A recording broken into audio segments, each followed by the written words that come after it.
E aí galera, tudo bom? Aqui é o Kazuma, bora pro vídeo. Continuamos com René jogando sua comida no chão e pedindo para sair. Ele diz ao mordomo que Jaque é um completo imbecil, pois não tem ideia do que está fazendo. Eles precisam parar Jaque, senão ele vai destruir a família Alce. Então, pelo bem do pai, o mordomo tem que abrir essa cela. O mordomo diz que se o pai do jovem mestre estivesse vivo, já o teria expulsado de casa, pois o jovem mestre parece ter se esquecido de que Roland Wimbledon foi o responsável por matar o conde da família Alce, e a família Madressilva não só ficou do lado de Roland, como também o ajudou a reprimir as outras 4 famílias. Agora, o irmão mais velho do jovem mestre está tentando corrigir esse erro, mas o jovem mestre está desobedecendo e gritando como um tolo no porão. Ele pelo menos deveria demonstrar um pouco de respeito, afinal, Jaque é o líder da família Alce. Frustrado, René se sente e bate sua mão no chão, pensando quando ele foi refém da Vossa Alteza. Foi Petrov quem ofereceu ajuda para libertá-lo da prisão. Depois disso, não teve mais intenções de competir com Jaque pelo posto de líder da família. Quando ouviu as notícias sobre o desenvolvimento da Vila da Fronteira, até considerou ir até lá e servir ao príncipe Roland, tornando-se um cavaleiro oficial da guarda. No entanto, Jaque ficou cego pelo dinheiro. Ele reuniu outras famílias para se revoltar contra Petrov e o príncipe Roland, ignorando seu conselho e prendendo-o aqui. E Jaque gastou tempo demais na capital, não sabe o que vai enfrentar. Anos de treinamento, a coragem de lutar por honra, tudo isso será perdido diante daquele príncipe, pois ninguém pode derrotar seu exército, pelo menos nenhum humano pode. René nota uma luz e pergunta quem é. Sua irmã, Aurélia, pergunta se está tudo bem. René pergunta a ela como o encontrou aqui. Aurélia diz que Jaque partiu faz 2 dias e os servos não puderam impedi-la. Além disso, trouxe comida, e parece que ele está faminto e debilitado. René pergunta se Jaque não está em casa e para onde ele iria. Aurélia diz que não sabe, mas ele levou a maioria dos guardas quando partiu, senão ela não conseguiria vir até aqui. Ela ouviu dizer que Jaque está tentando prejudicar a família Madressilva, e se isso é verdade, e se o Lord Petrov vai ficar bem? De repente, eles ouvem um tremor. Aurélia pergunta o que está acontecendo do lado de fora. René segura sua mão e diz para ela não ir a lugar algum e esperar aqui, pois poderia ser perigoso lá fora. Então, outro barulho acontece, e alguns soldados começam a descer pelas escadas. Aurélia pergunta quem são eles e como ousam invadir a mansão do conde. Machado se aproxima e pergunta se ele é o segundo filho da família Alce, o cavaleiro René Med. Assustada, Aurélia diz que,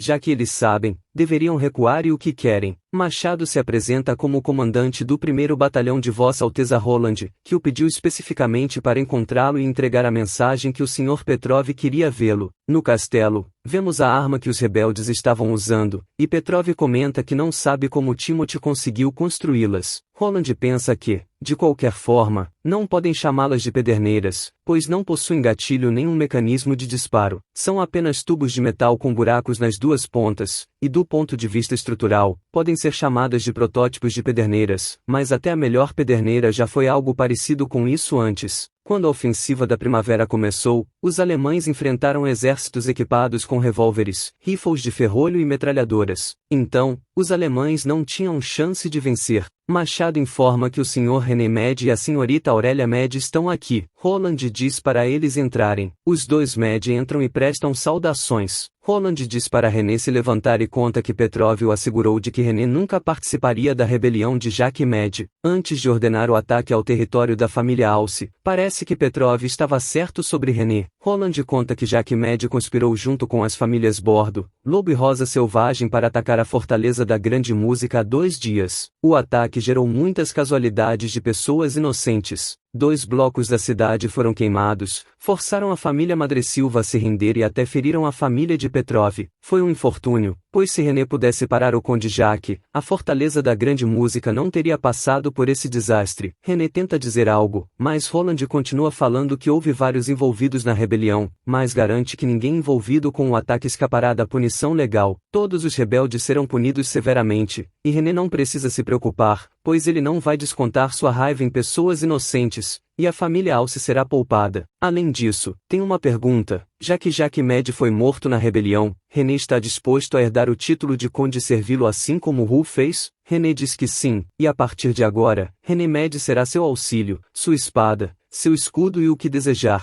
René pensa que nunca odiou o príncipe que tirou a vida de seu pai. Além disso, a guerra foi iniciada pelo Duque Ryan e pelas outras 5 famílias, e não pelo príncipe Roland. Depois da guerra, o príncipe não tratou mal os nobres que perderam, e se seu pai não tivesse morrido na batalha, ele provavelmente poderia ter voltado seguro para seu território, assim como aconteceu com o conde Madressilva. O que Jacques fez não só foi errado, mas também não tinha propósito além de piorar a hostilidade. Como um cavaleiro, ele deve aceitar a oferta pelo bem de Aurélie e dos outros membros inocentes da família. René se desculpa com Petrov, seu amigo. Petrov diz que não foi culpa dele e que não precisava se preocupar. René pensa que seu amigo Petrov realmente está se tornando um verdadeiro líder, e ele não fazia ideia de que, depois da festa de aniversário há um ano, eles se distanciariam. Machado conta que os nobres rebeldes eram inofensivos contra o primeiro batalhão. Precisou apenas de uma bateria de disparos em cada confronto para decidir o vitorioso. O primeiro batalhão não precisou nem recarregar para os inimigos se dispersarem e fugirem com o rabo entre as pernas. Além disso, os adversários normalmente nem resistiram, e o primeiro batalhão precisou apenas persegui-los para capturá-los. Eles limparam um território por dia e conquistaram rapidamente as regiões governadas pelas famílias Alce, Lobo e Rosa Selvagem, mas começaram a levar mais tempo quando chegaram ao território da família a bordo. Encontraram alguns problemas inesperados. Brian diz que isso não é diferente de uma fortaleza, até protegido por um fosso. Machado pergunta se alguém foi ferido nos últimos ataques. Brian diz que 2 azarados foram feridos, um no braço e outro nas costas enquanto estavam recuando, mas não parece ser grave. Os soldados estavam em grande desvantagem, mesmo com os adversários tendo apenas arcos, ainda estavam lutando com eles. Além disso, eles vão ter que cruzar a ponte para chegar ao portão, mas é lá que a força inimiga está concentrada, então queria que os canhões estivessem aqui. Assim, eles se renderiam rapidinho com alguns disparos no portão. Machado diz que é uma pena que não possa trazê-los até aqui, pois fica muito longe da fortaleza e há muita neve. De acordo com as informações, a família a bordo mal contribuiu para a rebelião, e o próprio conde não participou. Isso significa que todos os recursos e poder deles estão intactos e guardados nessa torre. Vai ser difícil sem armas de cerco. Machado pensa que sacrificaria com prazer centenas de soldados se ainda estivesse na cidade da Areia de Ferro, pois não se importava com o número de casualidades, contanto que a missão fosse cumprida.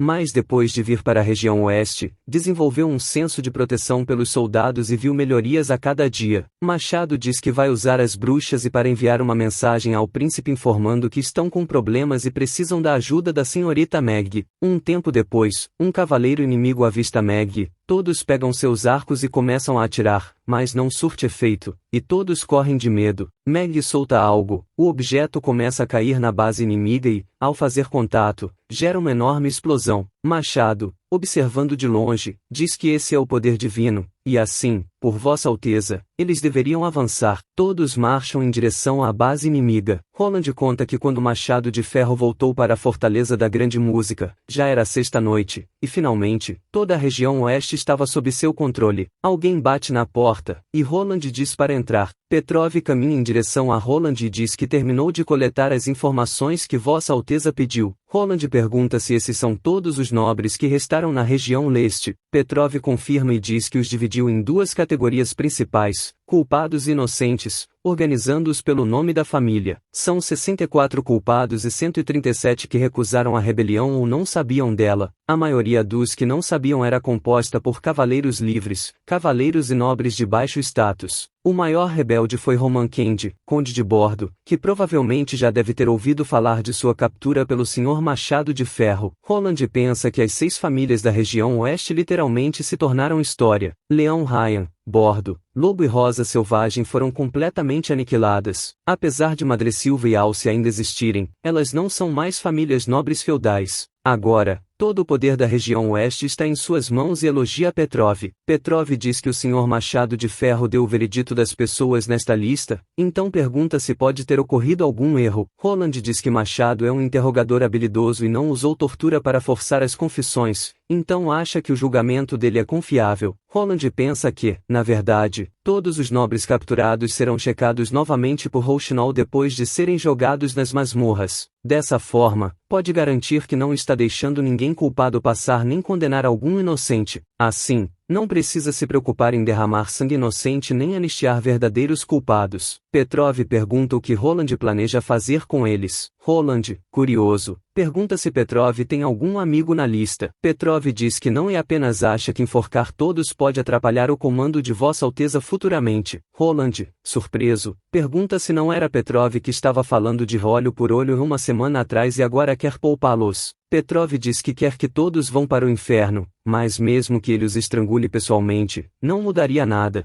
Isso poderia fazer outros nobres odiarem a família Madressilva. Então, se todo mundo souber que executou nobres, outras cidades podem resistir ao comando. Roland pensa que Petrov disse um pensamento político que reflete experiência e está deixando de lado o peso emocional para medir os prós e contras. E parece que essa batalha não o fez odiar a guerra, mas sim o ajudou a amadurecer. Roland diz que não irá doer avisá-lo com antecedência, mas vai anunciar sobre isso publicamente e fazer um julgamento aberto para todos os rebeldes na praça, incluindo os nobres, guardas, escudeiros e mercenários. Os líderes e organizadores diretos da rebelião, assim como aqueles com sangue de inocentes em suas mãos, serão enforcados. As pessoas que são culpadas por seguir ordens perderão seus títulos e serão enviadas para a mina inclinada do norte. Dessa forma, apenas 5 ou 6 nobres serão enforcados, e o resto sobreviverá trocando os títulos por suas vidas. Quando a mensagem se espalhar, acredita que não verão como uma punição muito pesada, afinal, se rebelar contra o rei é um crime capital. Logo em seguida, Roland pensa que a operação eliminou todos os seus obstáculos na região oeste, e agora ele pode facilmente fazer as leis e comandar essa vasta terra. Não há dúvidas de que deu um grande passo para o seu plano de fundação de uma cidade. Agora, eles vão começar o plano colocando janelas francesas ali. 3 dias depois, Roland fez um discurso no Teatro da Fortaleza da Grande Música. Primeiro, ele expressou sua profunda tristeza por aqueles que foram feridos ou perderam suas vidas na rebelião. Depois, fez alguns anúncios políticos. A quantidade reunida no teatro era menor do que ele pensou, mas era esperado, já que a neve impedia as pessoas de saírem de casa. A maioria da população da fortaleza não acreditava no suposto plano de pensão de Roland por causa da corrupção entre oficiais sendo normal nessas terras. Até os alimentos distribuídos no inverno possuíam areia e folhas misturadas às vezes, então receber uma pensão era algo inacreditável para eles. Por isso, Roland pediu para Meg buscar algumas moedas de ouro na Vila da Fronteira, para que a audiência não tivesse mais dúvidas. Quando as moedas de ouro brilhantes foram jogadas na mesa, a audiência ficou um pouco mais entusiasmada. Pela tarde, ocorreu o julgamento dos nobres rebeldes, e muito mais pessoas compareceram. Como todos os assentos estavam ocupados, vários se agacharam no corredor aguardando o julgamento. Parece que todo mundo ama ver um prisioneiro ser condenado, seja no mundo em que ele vivia ou nesse. Um total de 132 prisioneiros foram condenados à morte, sendo 6 nobres.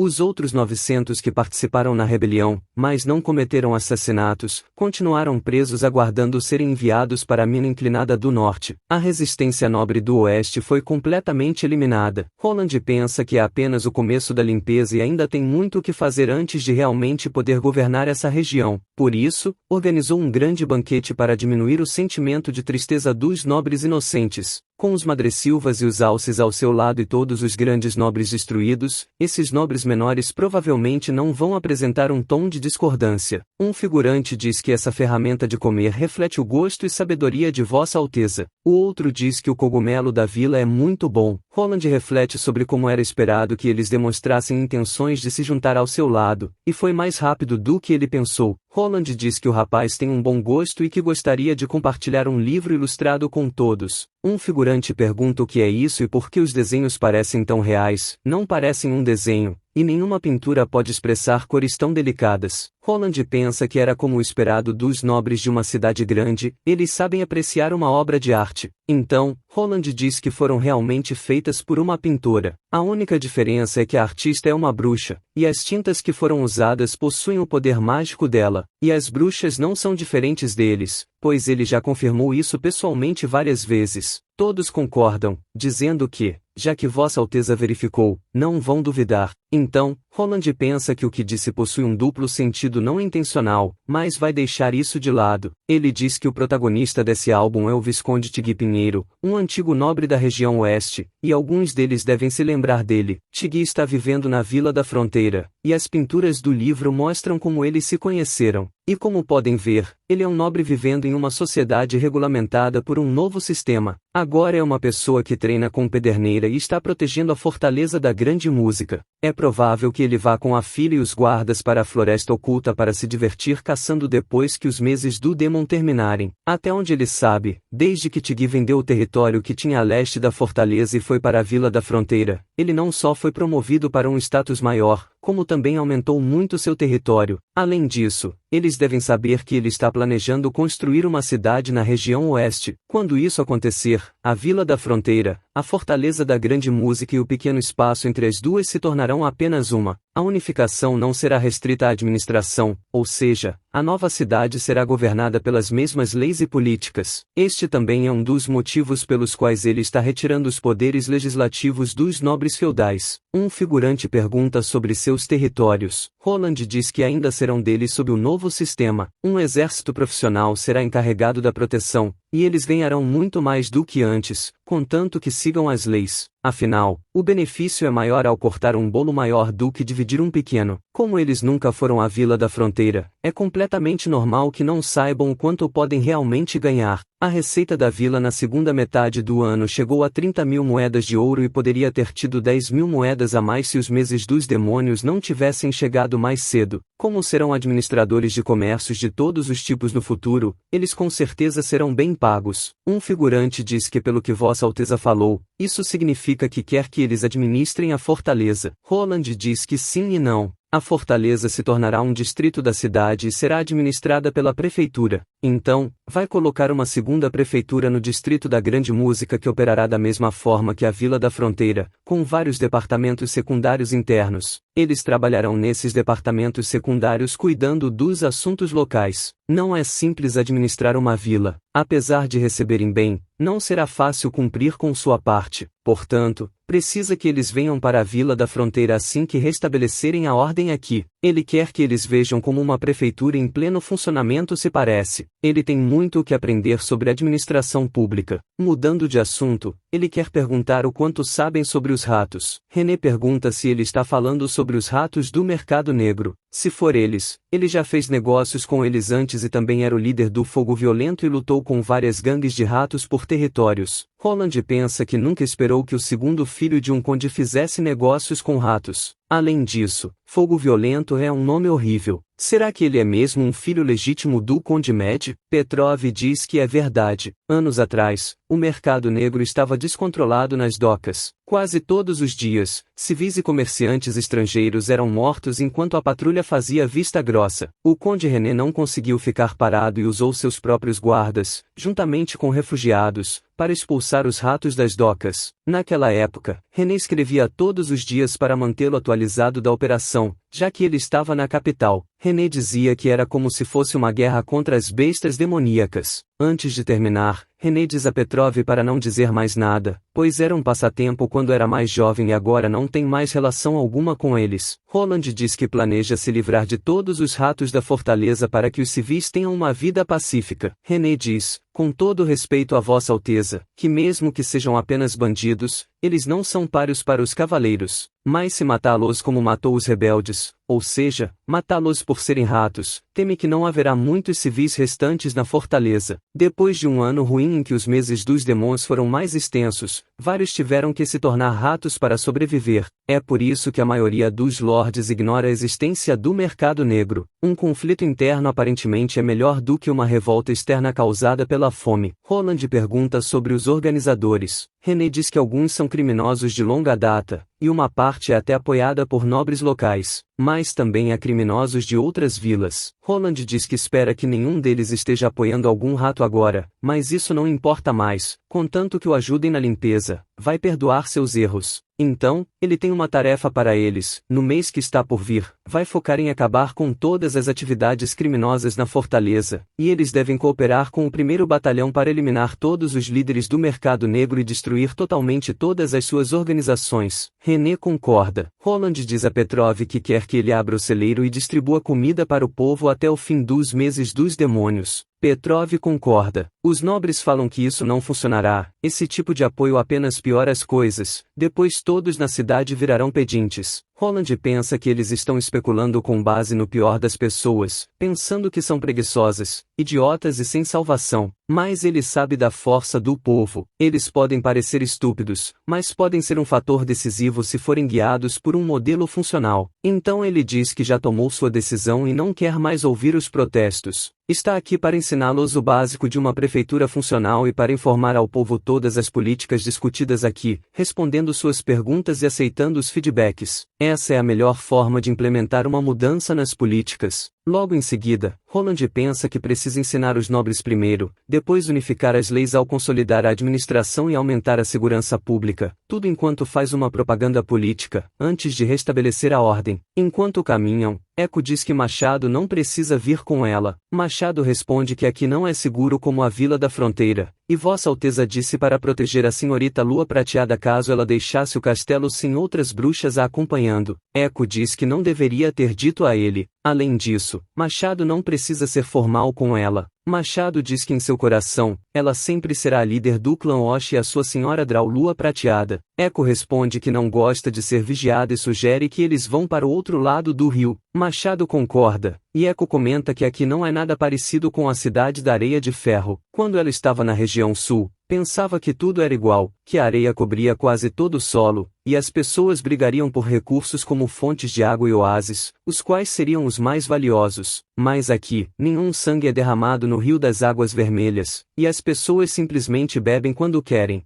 Machado diz que, por outro lado, aqui há disputas por outras coisas, como moedas de ouro, joias, honra e status. Não há como escapar das lutas. Eco conta que Rouxinol disse que o príncipe acabaria com todas as disputas, não importa se são pessoas da Nação da Areia ou dos Quatro Reinos, pessoas comuns ou bruxas, todos terão os mesmos direitos e uma vida livre. Depois disso, se Machado de Ferro quer voltar para a cidade da Areia de Ferro, ele diz que não, e jurou para os três deuses que serviria a Vossa Alteza Roland Wimbledon para sempre e ajudaria a expandir seu território. Mas Eco não precisa se preocupar, ele prometeu se vingar por ela, então com certeza cumprirá essa promessa no futuro, e ninguém ousará desrespeitá-la quando voltar para a cidade da Areia de Ferro. Eco diz que não quer mais ser a líder do clã Osh e deseja ficar aqui, onde as árvores sempre são verdes. Ela quer ficar com a Avenida Rouxinol e espera que Vossa Alteza ensine mais músicas. Eco espera voltar um dia para dar uma olhada, mas não quer viver no deserto brigando por água. Machado concorda e diz que ninguém pode forçá-la. Eco diz que vai treinar aqui, pois acha que não vai incomodar ninguém. Machado concorda e diz que vai ficar de guardar no local para ela. Eco conta que compôs uma música para a terra natal deles, usando os métodos de arranjo que Vossa Alteza ensinou. Ela mistura os sons de vários instrumentos para adicionar um efeito de mixagem e criar complexidade na música. No entanto, ela acha estranhos e irrelevantes os nomes que Vossa Alteza deu aos métodos de performance da mixagem, como eletrônica e heavy metal. Ela pensa que ele só poderia dar nomes assim. Machado responde que o príncipe Roland sempre foi especial e é um dos favoritos dos deuses. Eco começa a cantar a música, passando pela areia e poeira, para buscar os traços do oásis. Suas pegadas foram deixadas no mar de areia. Algum dia, sua sombra estava refletida na primavera. Os oásis se tornarão novos desertos, e os desertos darão luz a novos oásis. A única coisa eterna é a sua lenda. Machado fica envolvido pela música e diz que ela o está levando lentamente de volta ao deserto do sul. Eco continua. Algum dia,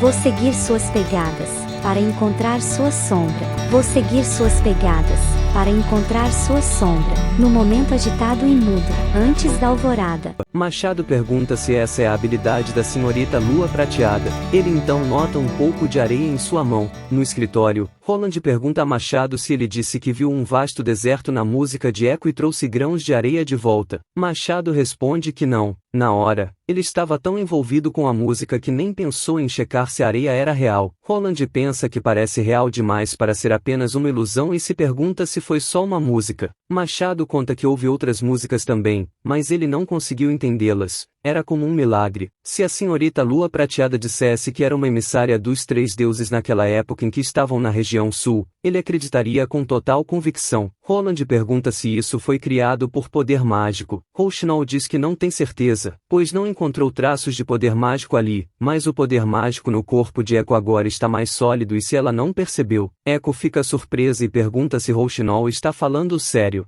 Então isso significa que sua habilidade evoluiu. Rouxinol diz que o poder mágico de Echo agora está na forma de uma pedra azul clara, semelhante à água, e sua capacidade é semelhante à da Meg. Roland diz que, apesar de ser possível encontrar areia em qualquer lugar, não acredita que Machado tenha cavado na neve ou na lama para enganá-lo. Ele também expressa o desejo de ouvir essas músicas que parecem tão envolventes. Rouxinol e Machado também pedem para Echo cantar, deixando-a sem jeito e surpresa. Ao ver seus olhares, ela concorda e começa a cantar, e a magia se manifesta no ambiente. Após terminar a música, Rouxinol diz que conseguiu sentir o vento quente soprando pela floresta e percebeu um leve aumento na temperatura da sala. Roland expressa que não viu nenhum deserto e questiona se a habilidade dela está funcionando corretamente. Machado fica confuso e afirma que ele viu o deserto. Roland pergunta a Echo se foi ela quem compôs essa música, e ela confirma. Em seguida, Roland pede que ela cante as músicas que ele ensinou e convoca a todos a ouvirem. Sylvie sente uma enorme explosão e menciona ter se sentido chocada ao ouvir a música da guerrilha, lembrando-se do momento em que ficou assustada com o estrondo das artilharias. Relâmpago diz que gostou muito e sentiu uma sensação de voo. Meg concorda com ela, enquanto Nana pergunta o que são patins, pois não consegue imaginar. Roland conclui que aparentemente a percepção das cenas das músicas varia de acordo com a experiência pessoal de cada ouvinte. Isso também explicaria por que a música da região sul afetou profundamente Machado de Ferro, já que ele teve experiências naquela região. No entanto, como eles nunca estiveram lá, não puderam compartilhar a mesma experiência ao ouvir a música. Roland também observa que não pode determinar o impacto completo das canções de Echo apenas por um teste, mas reconhece o grande potencial de sua habilidade, que pode ser usada para encorajar soldados, acalmar multidões e criar trilhas sonoras para dramas. A capacidade de elevar a moral das pessoas nunca deve ser subestimada. Em outro momento, René começa o pronunciamento dizendo: "Meus caros cidadãos, esta é uma declaração conjunta do Lorde da região Oeste, o Príncipe Roland Wimbledon, do Conde da família Alce, Chalafi Casca, e do Lorde da Fortaleza da Grande Música, Petrov Casca. A Prefeitura da Fortaleza da Grande Música agora abre o mercado de grãos para o público. Qualquer cidadão que possua grãos sobrando em casa poderá vendê-los livremente no mercado. Fiquem atentos que, a partir do próximo mês, qualquer venda não autorizada de grãos será considerada crime. Somente a Prefeitura terá o direito de compra e venda de grãos. Aqueles que forem presos pela venda não autorizada enfrentarão punições severas. A Prefeitura aceitará de boa fé qualquer denúncia sobre esse tipo de crime e recompensará com 25 moedas de prata aqueles que fornecerem informações verdadeiras." Após terminar, houve grande agitação entre os cidadãos. Eles perguntam como podem banir a venda de grãos e quais são os preços estabelecidos pela prefeitura para a comercialização. Em meio à multidão, alguém tenta sair. René pede que não empurrem e se dispõe a responder a todas as perguntas. Dente de Cobra pensa que, após a implementação dessa política, todos os grãos do mercado serão comprados pelos nobres e mercadores, o que seria um desastre para a maioria das pessoas. Afinal, a maioria dos grãos do povo é comprada pelos ratos. Dente de Cobra chama Girassol e Garra de Tigre. Garra de Tigre pergunta se Dente de Cobra tem boas notícias, enquanto Girassol pergunta se era necessário enviar os 4 para obter informações. E diz que por sorte, Garra de Tigre está aqui para protegê-la do vento, mas Joe ainda está sofrendo com o frio, e Canas, com certeza, está tentando prejudicá-los. Garra de Tigre afirma que Canas é quem realmente comanda esta rua, e os vários ratos que temporariamente residem aqui não têm escolha senão obedecer a ele, pois ele é a fonte de comida deles. Além disso, é por causa daquele dia em que Dente de Cobra levou papel para conseguir dinheiro e acabou encontrando a família Madressilva. Agora que a bruxa se foi, Canas está furioso com eles. Dente de Cobra pergunta onde Canas vai encontrar um sacerdote para vendê-la por moedas se a igreja já foi destruída. Girassol pede para não usar a palavra vendê-la e lembra que papel é parte deles, e não era uma mercadoria. Joe pergunta como estará o papel na Vila da Fronteira. Os 3 ficam em silêncio, e de repente ouvem alguém dizendo que, em 5 dias, começarão a distribuição de comida na praça. René diz que todos podem vir pegar 2 tigelas de sopa quente, uma para o almoço e outra para o jantar, e os cidadãos devem agradecer ao príncipe pela generosidade. As pessoas ficam um pouco incrédulas, e Girassol se pergunta se a sopa será realmente gratuita. Joe sugere que isso significa que podem evitar as ameaças temporariamente e não morrerão de fome na neve. Garra de Tigre cobre a boca de Joe, e Girassol adverte que, se Canas descobrir, eles estarão em perigo. René avisa que este é o último anúncio do dia e que, quando a distribuição da sopa começar, Sua Alteza Roland começará a combater o crime na Fortaleza da Grande Música, o que incluirá as organizações do mercado negro, ladrões e qualquer comportamento que ameace a segurança e os pertences dos cidadãos. Portanto, é aconselhável que eles não permaneçam no mercado negro nessa hora, evitem bares, cassinos e qualquer outra área não segura para prevenir acidentes desnecessários. Eles também usarão os soldados de Sua Alteza Roland para garantir a segurança de todos. Girassol pergunta se isso não é para erradicá-los, e Garra de Tigre comenta que, nesse caso, eles não terão para onde ir. Na área dos ratos, Canas diz que nenhum nobre, não importa quão importante seja, pode interferir no território do outro. Não importa se ele é o tão falado protetor da região oeste, eles devem apenas olhar para quem está sentado no castelo. O rei ainda governa Graicastre pelo nome, mas quem se importa com as ordens deles? Uma mulher atrás diz que o mestre Canas está certo, mesmo que o poder mude de mãos, isso não tem nada a ver com eles. Nobres são nobres, e ratos são ratos. Canas concorda e diz que é isso que gosta de ouvir. Entretanto, o segundo anúncio é estranho. Normalmente, se um nobre quisesse melhorar sua reputação distribuindo comida, ele teria avisado antes. Um figurante menciona que os nobres normalmente restringem a quantidade distribuída, mas por que parece que estão tentando alimentar toda a cidade dessa vez? Canas diz que vai perguntar ao chefe Mal Sangrenta, pois ele é o único que sabe esse tipo de coisa sobre a nobreza. Ele também adverte os garotos para não pensarem que são espertos por trazerem algumas informações, pois ele sabe exatamente o que estão pensando. Batendo com sua faca na mesa, Canas pergunta se eles querem tentar pegar a sopa da prefeitura, e no dia da distribuição, todos devem permanecer nessa sala, e ninguém pode sair. Caso alguém tente sair, essa pessoa nunca mais vai comer nada na vida. Garra de Tigre pergunta se Dente de Cobra está maluco e se ele esqueceu o que Canas falou, e se ele realmente quer que sua boca seja cortada. Dente de Cobra responde que isso só vai acontecer se ele descobrir. Além disso, eles têm Girassol para ajudá-los, e os amigos de Canas estão se aquecendo no quarto, ninguém vai notá-los. Além disso, Joe está piorando a cada dia, e aqueles que estão infectados pela praga do frio têm mais chances de sobreviver se comerem adequadamente. A quantidade de pão que Cana fornece não é suficiente, Joe pode aguentar mais se comer uma tigela de sopa quente, e aparentemente, eles estão realmente distribuindo sopa. Vader diz às pessoas para irem devagar, não empurrarem e não furarem a fila, caso contrário, serão proibidos de receber comida grátis. Dente de Cobra conta que seu amigo está doente e se Vader pode ajudá-los. Garra de Tigre informa que Joe está passando fome há dias e precisa comer urgentemente, pois está doente. Vader pergunta que tipo de doença é essa, e eles respondem que é a praga do frio. Vader encara outro policial e pede para deixar com ele, pedindo aos garotos que entrem na fila. Ele explica que, mesmo que o garoto não saiba voltar, eles sempre sabem onde encontrá-lo, então devem entrar na fila e seguir as regras. Garra de Tigre lembra que o policial disse que eles podem pegar a comida também, então por que estão indo embora? Dente de Cobra responde que ficarão pelo menos meia hora na fila, e podem ter problemas se demorarem demais. Além disso, podem sair escondidos novamente à noite para buscar Joe.